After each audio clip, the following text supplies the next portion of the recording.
Onan, okraan, talong with egg. Steam na ko ni sila karon para amo sud ani burikit na mga 1 minute ra kaan. Ato na siya palungon. Okay. Ato na siyang haonon.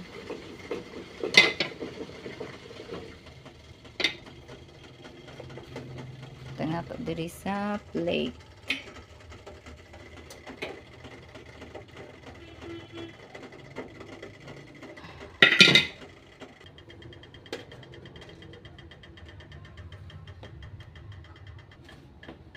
And eggs.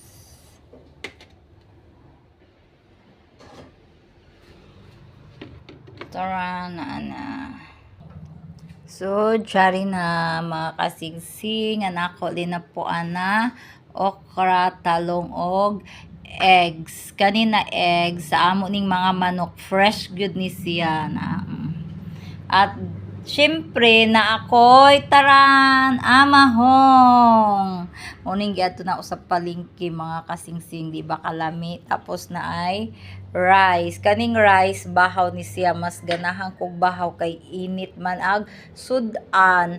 Tapos na pa ko'y coffee taran. So init siya gihapon, kana init kari init. Pero bawi on diri sa loto. Tapos sa ginamos. Unja init pa ko, char. So, mao na ni mga kasingsing ang ako lunch or brunch. Breakfast og lunch na ni siya. Diba? Unsa na orasa?